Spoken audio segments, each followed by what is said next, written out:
Le commandant en chef de la région centre, Yehuda Fuchs, a signé l'ordre de démolition de la maison d'un terroriste. Oui, il s'agit de la maison du terroriste responsable de l'attentat de Khawara, un attentat qui a coûté la vie aux deux frères Hallel et Yagel Yaniv le 26 février dernier. L'ordre a été publié après que la justice israélienne ait rejeté le recours de la famille du terroriste contre cette démolition. Et puis, un drame s'est produit hier dans une unité des gardes-frontières israéliens. Oui, effectivement, une jeune soldate de cette unité, Maya Aloni, 18 ans, s'est effondrée durant un entraînement après avoir été blessée à la tête. Elle a été évacuée d'urgence vers l'hôpital, mais elle a succombé. Le commandant en chef du corps des gardes-frontières, Amir Cohen, a nommé une commission d'enquête pour déterminer les circonstances du drame et pour vérifier en particulier s'il ne faisait pas trop chaud durant cet entraînement. Daniel, il y a eu un attentat hier, n'est-ce pas, dans la région de Kiryat Arba en Judée? Oui, effectivement, des coups de feu ont été tirés en direction d'une ambulance de Tsahal qui circulait sur la route 60, la route qui traverse la Judée. Le véhicule a été endommagé, mais il n'y a pas eu de blessés fort heureusement. Les forces de Tsahal ont ouvert le feu en direction du tireur et ont entamé des recherches pour tenter de le retrouver.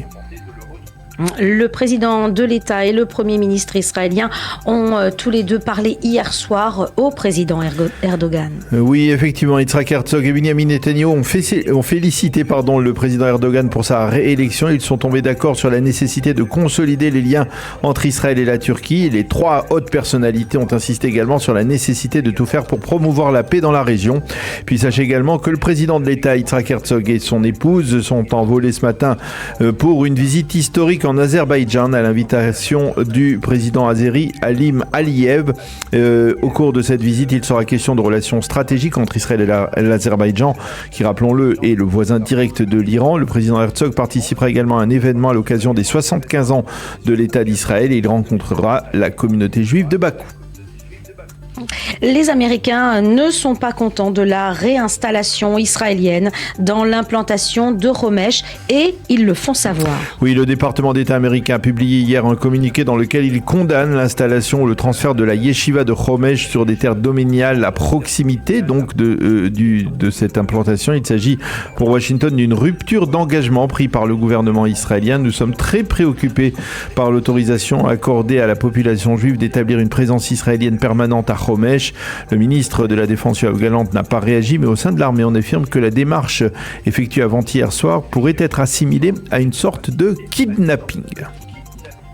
La ministre israélienne des Transports, Miri Regev, est actuellement en visite au Maroc. Oui, au cours de ce déplacement, Miri Regev a signé plusieurs accords de coopération entre Israël et le Maroc, comme celui qui devrait permettre une reconnaissance mutuelle des permis de conduire des deux pays et la possibilité d'effectuer des liaisons maritimes directes entre le Maroc et Israël. Dans un entretien exclusif accordé à la chaîne i24 News, la ministre des Transports, qui est d'origine marocaine, a également déclaré qu'elle se sentait chez elle au Maroc et que l'État d'Israël devrait s'exprimer prochainement à propos du Sahara occidental. Et puis enfin, politique intérieure, Daniel, avec le débat autour de la réforme et de la commission de nomination des juges. Oui, à propos de la réforme, le Premier ministre Netanyahou a déclaré hier qu'elle n'était pas morte, mais qu'il était souhaitable de parvenir à un accord de compromis avec l'opposition dans le cadre des pourparlers actuels à la présidence de l'État. Cette déclaration faisait écho aux propos de plusieurs ministres Likoud qui en aparté avaient affirmé que la réforme était morte. Ceci étant, la Knesset se réunira mercredi dans 2 semaines pour élire ses représentants dans la commission de nomination des juges.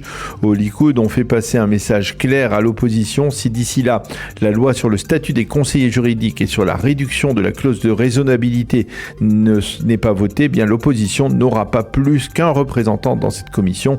Il y a actuellement des tensions internes au sein de l'opposition concernant l'identité du ou de la députée qui siégera dans la commission. Yair Lapid a désigné hier Karine El-Arar de son parti, mais Efrat Reiten du Parti travailliste qui siège dans la commission n'a pas l'intention de céder sa place.